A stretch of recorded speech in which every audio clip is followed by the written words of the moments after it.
Hi, everyone. I think that there are supposed to be a couple other people joining us, but I think it's okay. I can double check later, but Do we need a quorum? um, we don't necessarily need a quorum. Really, all we would need a quorum for is to approve the meeting minutes, but we can always hold off on that until either they join or until for the next meeting. But I, did want to make sure that we met because Kid has graciously offered to have someone from the Massachusetts Historical Society Education Department come and speak with us, which is great. So I wanted to make sure. Oh, yeah, they're coming in. It's David. He's coming in now. So I think we might have one. We can just wait until people come in or until later. But I think we should be okay to continue. Um, okay. So if you guys want, we can hold off on the minutes and we can just jump into what we need to do. So I can I can do the review really quickly. We can go through those updates, and then Kid, whenever if you want to take the reins after that, or Well, I do not see Kate in the is she in the waiting room? I don't see her in the waiting room. I knew she was gonna, I mean, we chatted by email this morning. She said she would be here.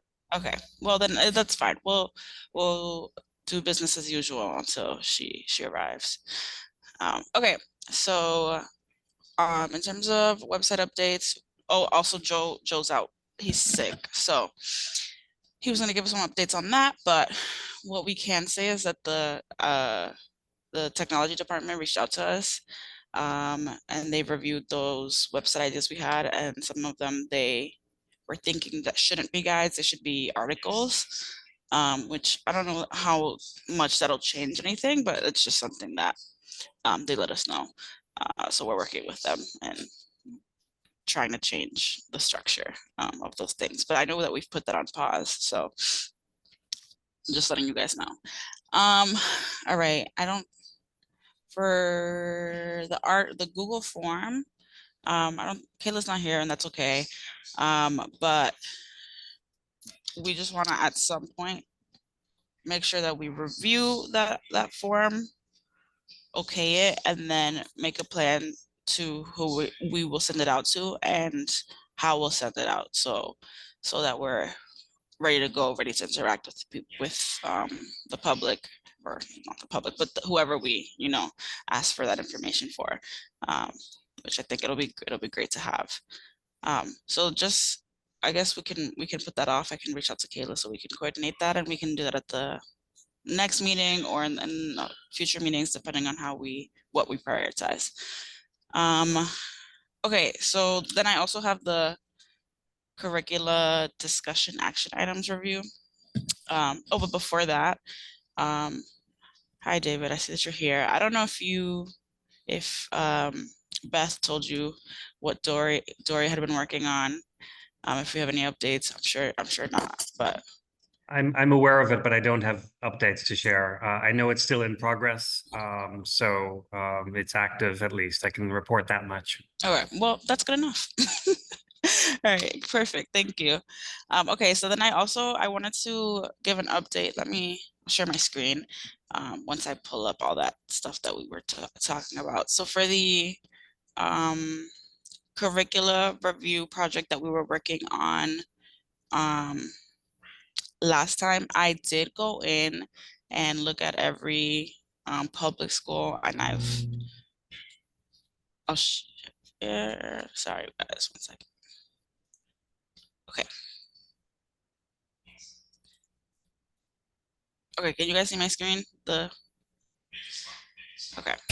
So it's in there. I have not really worked through it, but this is how it appeared on their they had a chart for it on Boston Public Schools, and so I just copied that. But then I went in to the BPS website on the second, that's on the second sheet.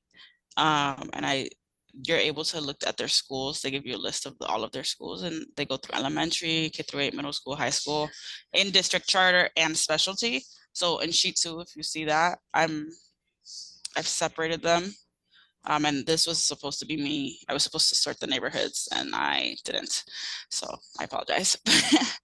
But I did sort them through by elementary, K through 8, and all of these things. So we do have an updated list of those. And I was able to get an ArcGIS. So I'll stop sharing this and I'll show you guys this ArcGIS stuff. Okay, so I also was able to get an ArcGIS Pro license and I've been playing around with it. So share screen. Oh, great. You guys can see that. So the city of Boston already has some like layers, which are these dots. And I made this as a school. And the red ones are libraries. So if I click on one, that's the Jamaica Plain Library. It's cute, it has a little book. And then these ones are schools. So this is the Curly. And I also have landmarks, which I also included those. I think I included those on the arc on another sheet, but I'll have to double check. So I did get the list of landmarks that you guys asked about, and the Landmarks Commission already has this like map layer created. So I did just start this reviewing. So we can get, I don't know, I guess it'll show both, but these polygons is what they call them. It'll show you like this is the William Lloyd Garrison House. It'll tell you that it's an approved landmark, and it gives you all this information. And you can see that there's a school right near it. It's Hale School, Nathan Hale School. And so yeah, and now I'm working. I just created I don't even know if you can see it, but I'm working on yeah, there it is. I just clicked a button, but I'm working on, that's the Commonwealth Museum. So I'm working on creating a layer that'll have those things that we discussed, where we're trying to plot those historic houses and museums that are related. So I was able to do it with the Commonwealth Museum. It doesn't have anything in here, even though I already did this. I don't know what, it must have not saved, but yeah, I'd started with the museum just because I wanted you guys to have a, look at what I was doing. And this doesn't have to be the final product. There's multiple, ways that we could present this to the public, but I did just want to show you guys what it was looking like, what a map like this was looking like. And I've got a couple of questions. Hmm? So I've had a little bit of experience with ArcGIS and that kind of thing. So landmarks is a layer that landmarks put together? That was my question. Yes, yeah. Okay, it is? Yeah, this is if you go to the Landmarks Commission website, Yep. you can view this map. So it's the Landmarks Commission is updating it and overseeing it. Okay, and the libraries one is It's a also, data layer that you could opt into. yeah, but all of the public schools, public libraries, and landmarks, I got them directly from the city of Boston. Okay, and ArcGIS. historic places, where did you get that one? That's the one That's the one I'm working on, yeah. Okay, all right. We could actually load in, once we have finished, it's pretty easy to load in a spreadsheet from ArcGIS, and if we've already put together, sometimes it's easier to work in Excel and then upload the layer into ArcGIS, but also, we should definitely look into what kind of layers they have, in, at Northeastern, which is called the mapping. I'm completely blanking on it, even though I work with these folks. I'll come up with it and put it in the chat, but unfortunately I have to step up for just a sec. Yeah, I think our Map Center folks would be interested in helping with this as well, if that becomes relevant. We have 2 digital GIS people on that team. That would be great if we could connect with them. you want to just drop me an email afterwards and I'll make the handoff that way? That'll be easier than. Yeah, I'll make a note and I'll do that once we Cool. get off the call. Okay, great, thank you. Okay, so I'll stop sharing my screen, but I just wanted you guys to get a gist of that. And I know, and you know what Jordana was saying, to have the spreadsheet, that'd be great. For I can go in and clean up the spreadsheet, so to speak, so that when it gets imported, it's much smoother, much easier for this to show up on the screen. But it is great that we were able to get access to this, because I think it's very cool. Very cool. And it could be a great way to, you know, have a product that the public can engage with. Even if it's, you know, we want to do it for the BPS programs, but we, you know, the public could also engage with it and see where these historic houses are if they would like. And also, I think it also would be helpful for the trails subcommittee, because, you know, if they have to recommend trails, if they have to recommend, you know, things, because they do, it's actually also helpful to have that map, those historic houses in those neighborhoods. Because then they can build neighborhood trails and thematic trails as well. So I think it's a good start, at least. So I think for that one, the next steps that we could take is, like Jordana said, I can review the spreadsheet and then I can send it back out. I can also add the landmarks stuff that we have in there, the sheet that I sent you guys, so that I can compile all of it, and then I can send it to you guys. And if there's anything missing, you guys can add it in. So I think that's great. But if there's anything else for curricula, I want to keep that open before we move on. And all we're doing next is just do a working session. So we can review what we've been working on and identify ways that we can push things forward. So.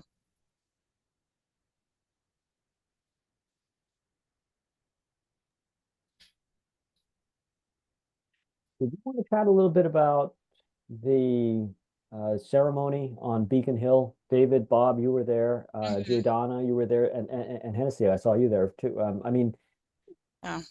Is there a way for us to coordinate? I mean, do we know what they're doing? The Mass 250 group, is that, I mean, there's no need for us to replicate work if they're doing it, but I'm not sure what they're doing, and their website is not particularly helpful in that regard. So yeah, no, that's a good question. So, I mean, from what I know, that there's an internal planning group. I've told you guys about this, I think, with city people. I think David goes like sometimes when he's able, and they are the ones who coordinate with the state. Well, I've met Sheila Green. She's very nice. She's the coordinator for the 250th, but I think that they are the ones who are working on coordinating with the state most.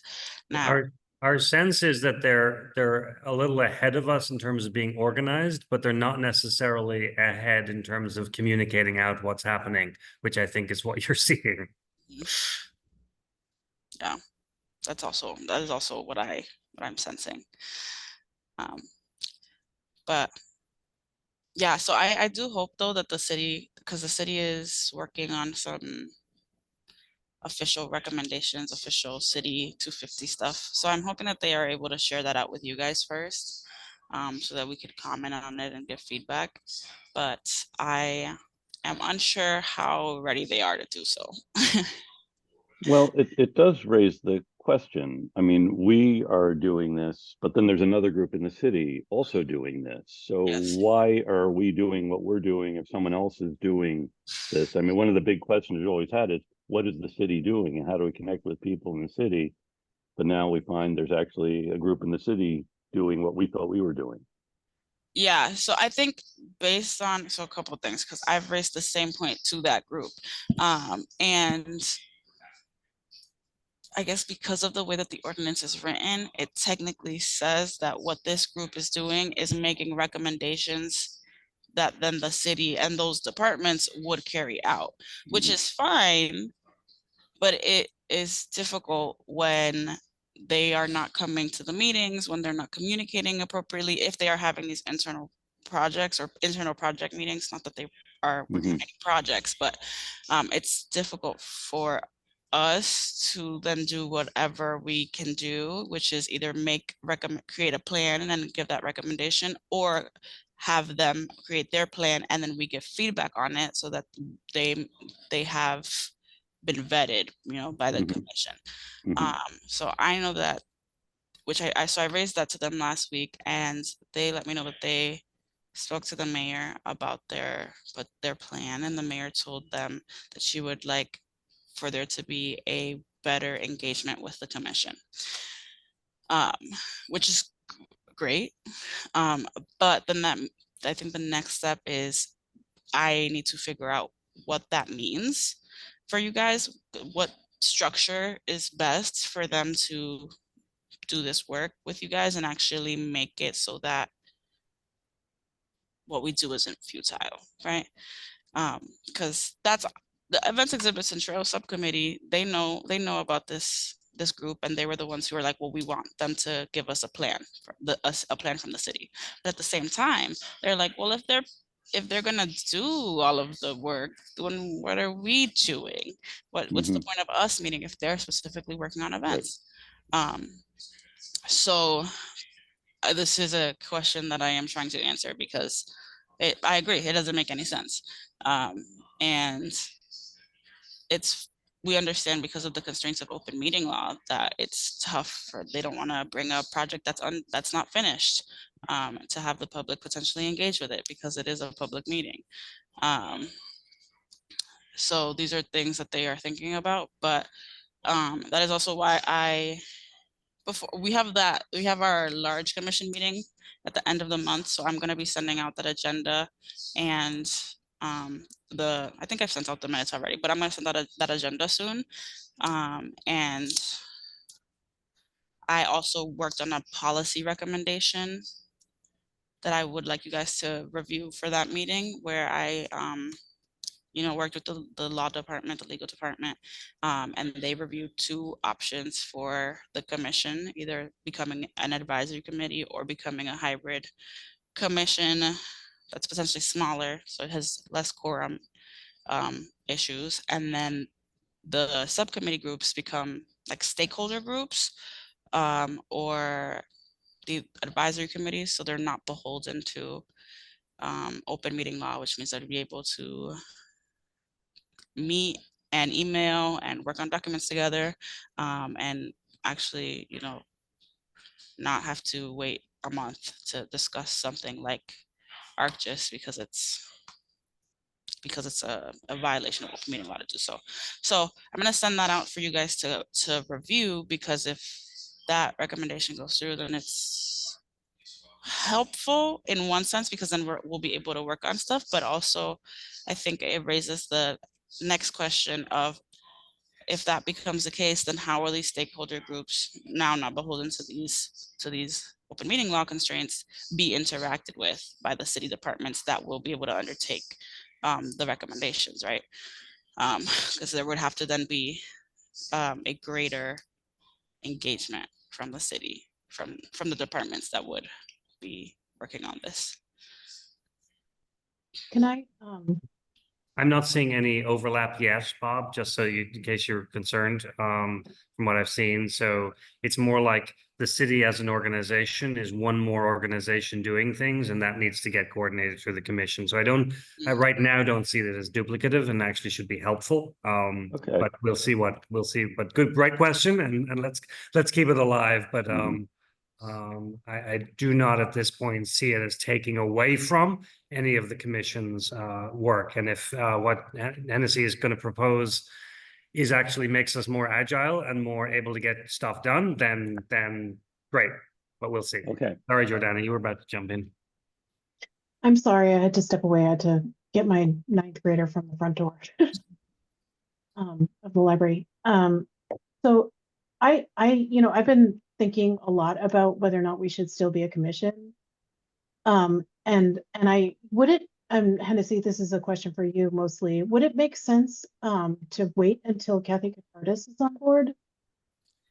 because, you know, I think you know, from being sort of part of the beginning of the decision and talking with Kenzie about the formation of the commission was really set up to make sure that diverse perspectives are represented in the anniversaries.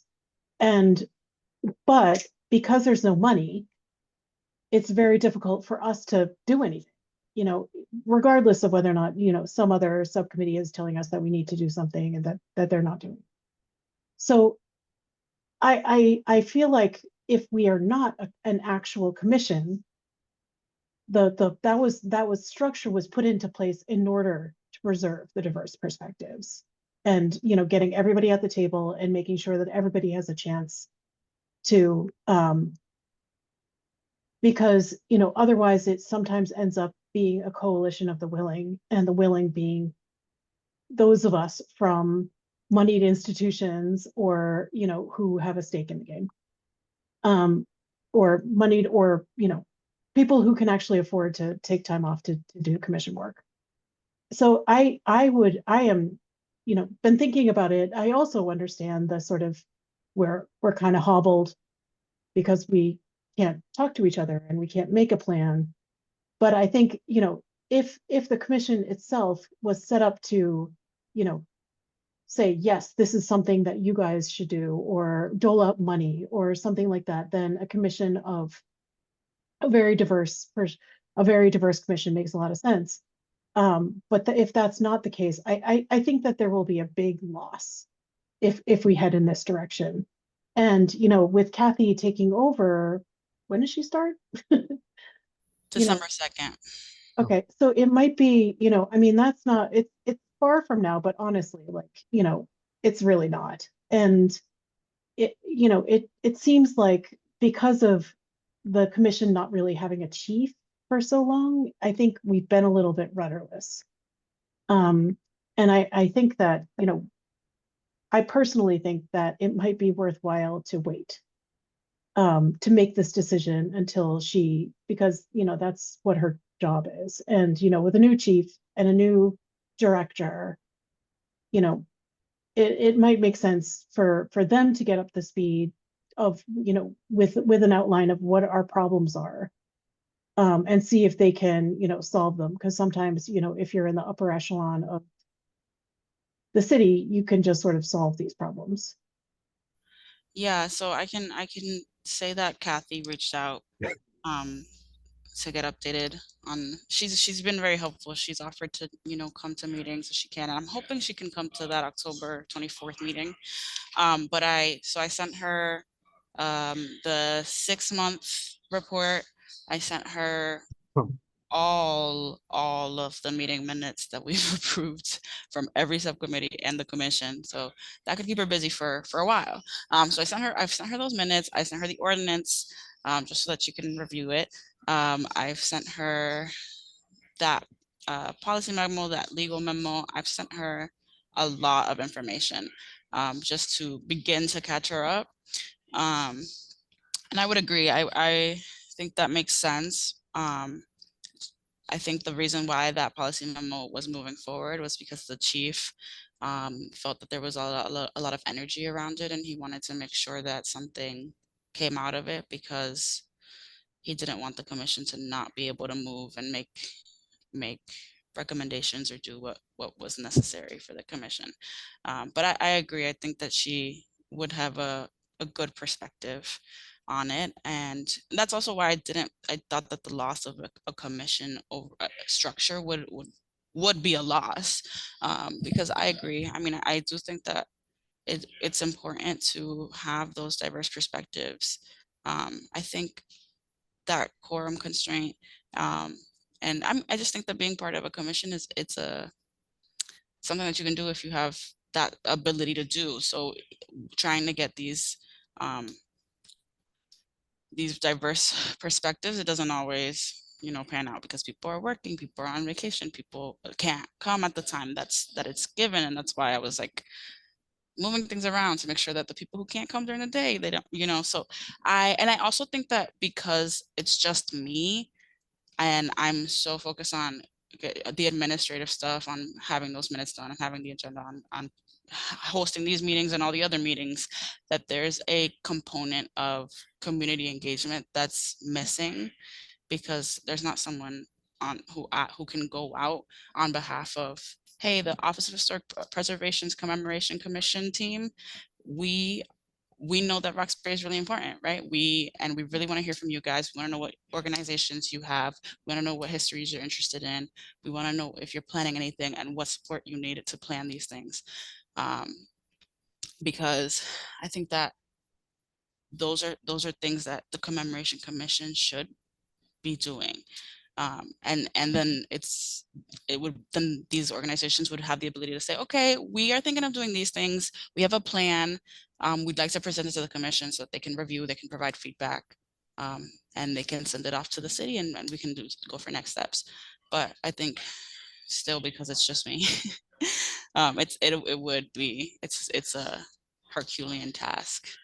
But I think that there is like genuine value in having the capacity to do that. It's just so frustrating that we can't. And that is another avenue to engage with residents and have that diversity and know what things we're missing, and know what the city would like to see. So that's something. Yeah, completely. And, and then, relying on what the city is good for is, city councilors, right?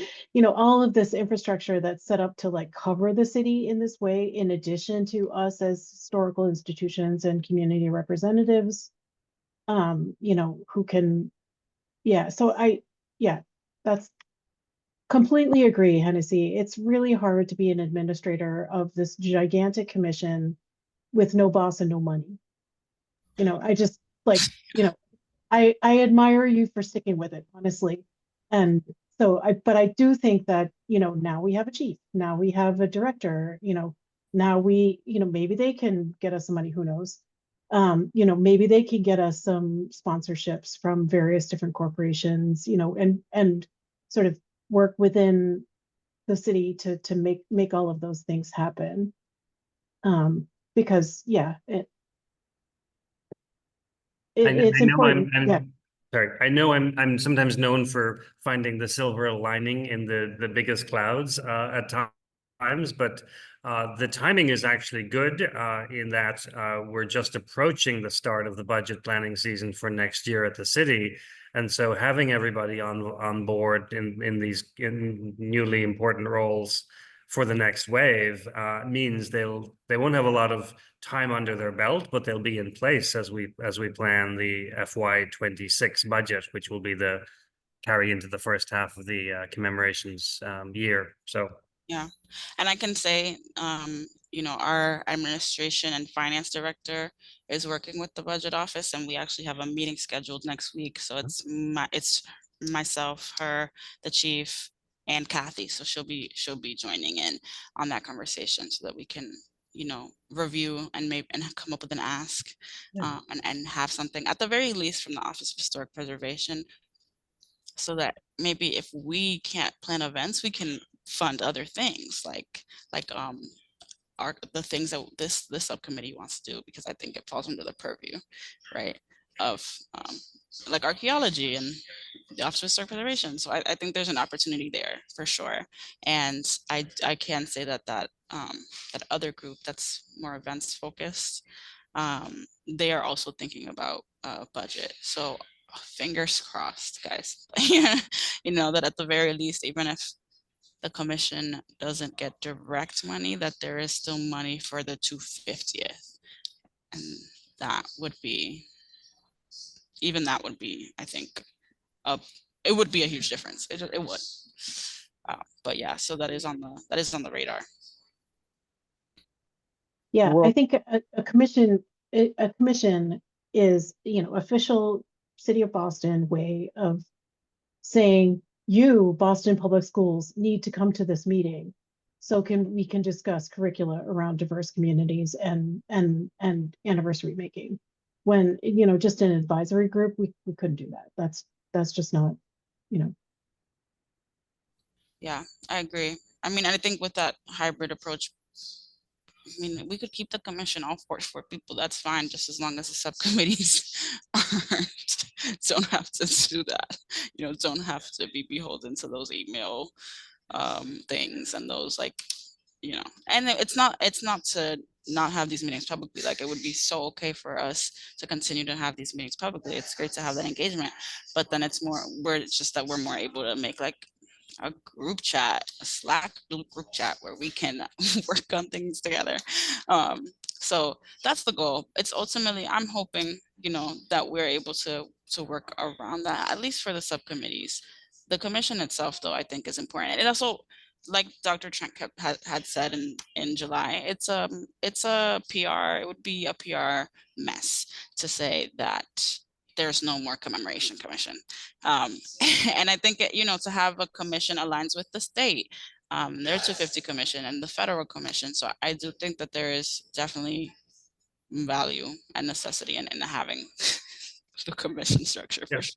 Yeah, I mean, we want to increase agility without losing public transparency and accountability. That's the holy grail that we're after, right? Exactly. Yeah. Well, the commission will also outlast both the state and the federal because we go to the 400th of Boston. And for that, I mean, I have not forgotten about Mayor Curley's $7,000. At what point can we use that, and what's the mechanism for that? I mean, or we're not going to talk about that till 2028. Great question. This is why we have a person from the Treasury Department. And we had the assistant collector treasurer had left, but we do have someone interim in her place, and she's great. She's very helpful. I think that we can start accessing it as soon as we start planning for the 400th. But the question, I did have some questions about that, because I know that that internal group is very focused on 2026 because it's big. There's going to be a lot of tourists. It's for America, and it's also FIFA and tall ships, and so they're like, it's huge. And my fear, my concern is how this structure, if they're thinking about continuing this structure and this planning for 2030, for the 400th, because I would hate, for them to have built all of that momentum and structure and then not be thinking about the 400th as well. Especially, and I think for the 400th especially, the commemoration commission is going to be so valuable because it's historians, experts, and local people from the city, and who study the city and who can give perspectives that are really necessary. So Let's just plan on making commemoration plural in the title of the commission. exactly. So yeah, that is also something to address, as we figure out how these departments that are supposed to be in these meetings, because if they are in these meetings, then they can just say, oh yeah, our department will take that on. We have to figure out how to make sure that they are here or make sure that they engage when they are doing their planning processes appropriately until 2030.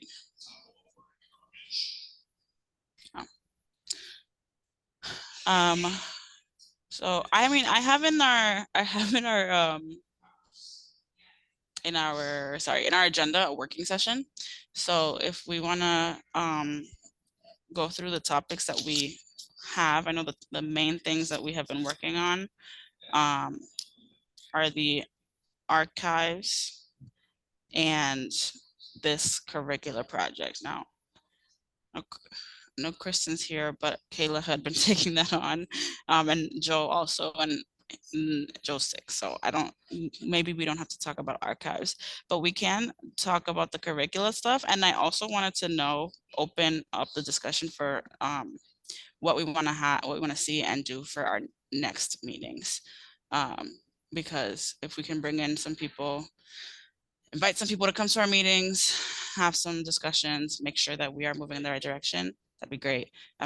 What the Legislation and Preservation Tool Subcommittee does is they try to address a topic and then they'll invite somebody to talk about it. So they're working on Article 80 modernization, the city is, and that subcommittee is making sure that the city includes historic preservation in their zoning, because the city tends to not.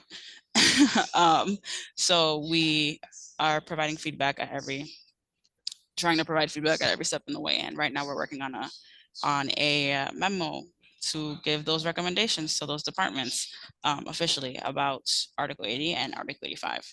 And we've invited people from the planning department. We've invited people from Squares and Streets. So that's also something that we can do if we want to collaborate. There's like the Unmonument project. So these are things, that I'm thinking about off the top of my head. We can also invite people who don't work for the city, but might have something valuable to add. So I wanted to open that as an option if you guys think that's good, and also what you guys would want to see for our future sessions around the work that we do and the topics that we should be addressing. I did email Kate twice during this meeting, so I have no idea where she is. So I apologize for that, but maybe she comes to the next one if she's Okay. unable to make it. Okay. Yeah. I mean, that's also something, we can do if we want to. I know we said that we wanted to narrow down the houses that had educational programs. So maybe we can do that and potentially invite some people to speak and to discuss how they work on those educational programs and how they interact with Boston Public Schools. That's a potential. Okay.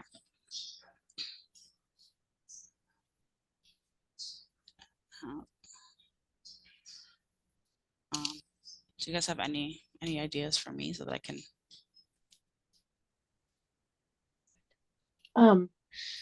I serve on the East Boston Historical Society. So putting on that hat, when we met with you, Hennessy, with the Charlestown Historical Society, and we were talking about the Mass Office of Travel and Tourism and how they ended up funding some like Lego floats rather than sort of like deep history kinds of things. It made me think like, well, what kind of standards does the Mass Office of Tourism actually use? When I went to their in informational meeting, I asked twice, how do you ensure diversity in your grants? And they didn't answer my question. Or they said didn't answer my question first time, and then the second time they said, we ensure diversity in our grants. So, but without any info about that. So anyway, it made me think, first off, well, maybe that's a problem there that we've identified, or that exists. And then also the historical societies that are in the city of Boston that are working on 250, Bob knows a lot about them. East Boston's working with Charlestown. I mean, East Boston's working with Chelsea, and there's Charlestown, and maybe it would make sense for us to gather the folks already working on 250, but specifically within the city. So, not invite Lexington or Concord, just the neighborhood historical societies that are starting to work on this kind of thing, just to see, just to hear what they have to say, ask them to send us something in advance, and maybe that's a, and then invite all of the rest of the groups, all of the rest of the subcommittees to join us, because a lot of those folks I hadn't met. Bob knows them all, but I don't. And so I thought that might be a good opportunity for us. Find out what's already going on. That's a very good idea. Yeah. I know that the MHS used to do a gathering of historical societies. It may still, but it was a general, and there were so many, everyone just basically had a chance just to say, I am from so-and-so. But I think that would be really a useful thing. I'm speaking now as a former president of one of the neighborhood historical societies. It would really be useful to connect them, because some are really doing interesting things. Others, are lagging behind, but there are very active historical societies in most of the neighborhoods, and recognizing that. I mean, that is a thing a city commission really should be doing.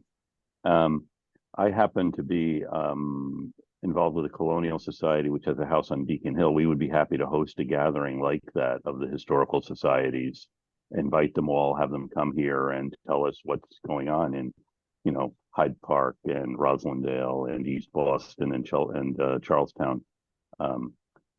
That's a great idea, Jordana. Yeah, I discussed this with the commission chairs because it's Amanda.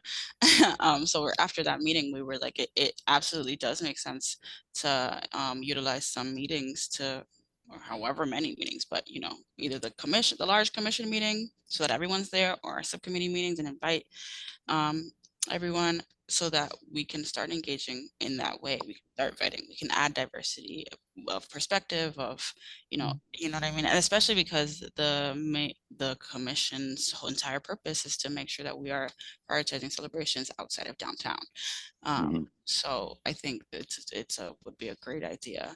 And I think that, there's an opportunity to both identify the historical societies and other organizations within the neighborhoods that would be willing to get involved and willing to be invested. Because I know that, I'll say for the Charlestown one, Bunker Hill 250, they have, I think, like 39 organizations that meet once a month, and then they have smaller programming meetings to try to start getting things out. And they actually let me know that they will be having a launch event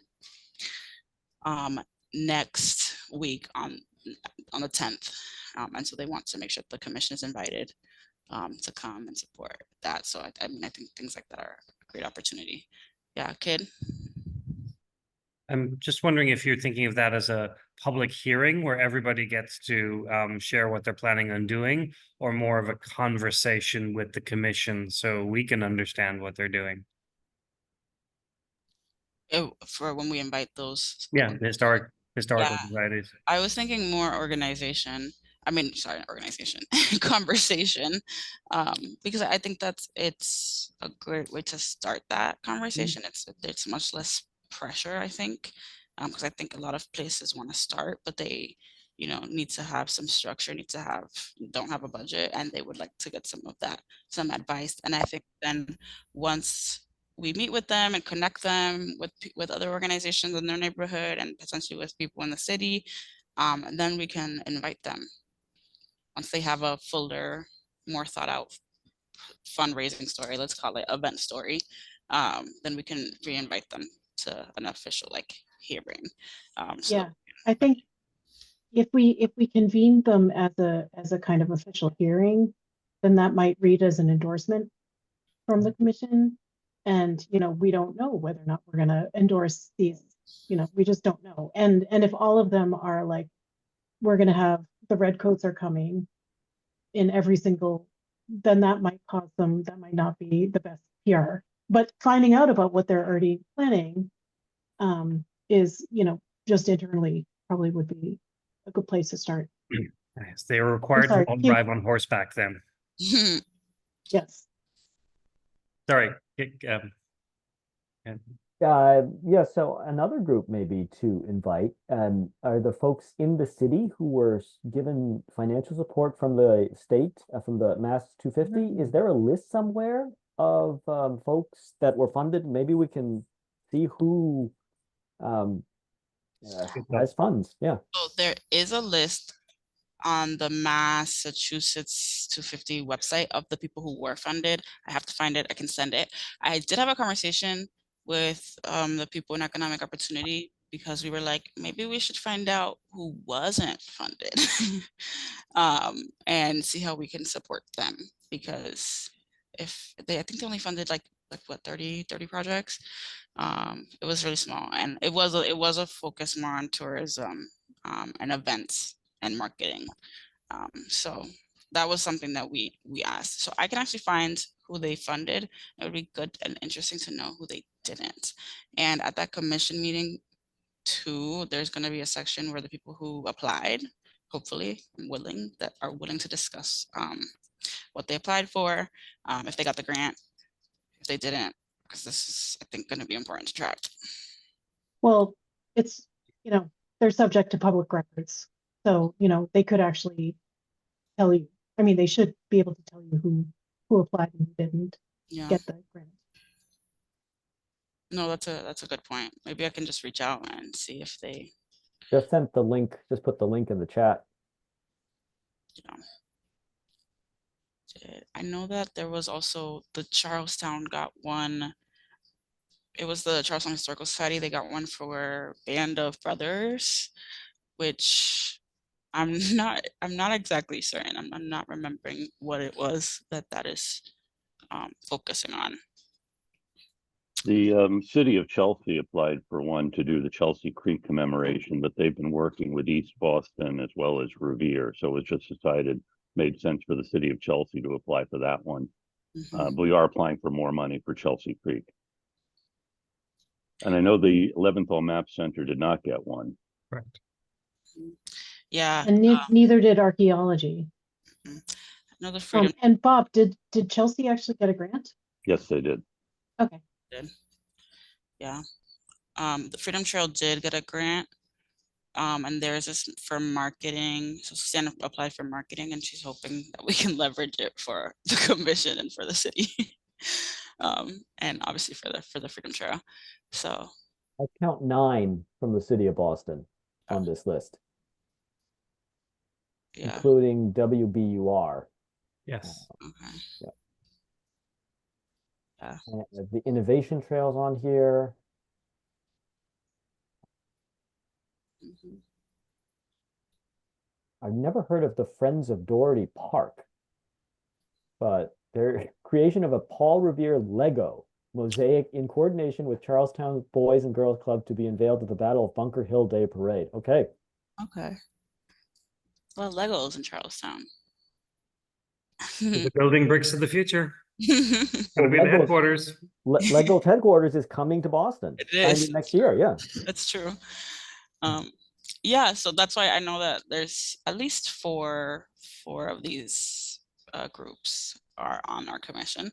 So that's why I'm hoping that they can give an update. And I know, I'd like for archaeology at least to describe the projects. They applied for two different grants, and they didn't get it, but I would like for them to discuss the projects. They were really interesting. So that's something. I was also asking, so for Chelsea Creek, I asked them to create like a fundraising story of like what they were planning, so that I could send it out to the city. I also said that they could do something really cool with like, this is me being wishful thinking, where they could have like an MBTA ferry that takes them from Chelsea to Revere to East Boston. That's a great idea because we've been talking about having some kind of a boat tour Yeah, thing. yeah. So if the T does it, that would actually solve a lot of problems. And that's a great idea, Hennessy. Yeah, so something. I can't promise that it'll Mhm. I can promise anything, but I was like, I think that would be a great way for the city and for the state to offer that support. Well, you have a new director in the environment department with strong ties to transportation. So Yep. So I can make it work. I just was like, I just need a story from you guys. I just need like something that you guys have on paper. Okay, I can send you something. That's Okay. a great idea. Yeah, that'd be great. I am gonna have to leave soon because there actually is a Chelsea Creek meeting at 3 that I have to Okay. tune into. So. I too have a 3 o'clock. I turned into a pumpkin at 3 o'clock today too. So Well, I next mean, meeting. we can end a little early. We were just gonna have someone from MHS present, but She just emailed. She doesn't have the link oh no, but for some reason. that's so strange. But we can just invite her back next time if like Yeah, the folks yeah, have to that's run. Yeah. Okay, that's so strange. I added her to the Google Calendar and everything. Okay, well, we'll figure it out. I'll make sure that she's on the invite for the next one. So there's not a quorum, so we don't have to adjourn. And we can just Leave. yeah, you can just leave. But no, thank you guys. This was great. I think we got a lot of ideas, and I think that we're moving towards something that will be really useful. So I appreciate it. Well, thank you, Hennessy.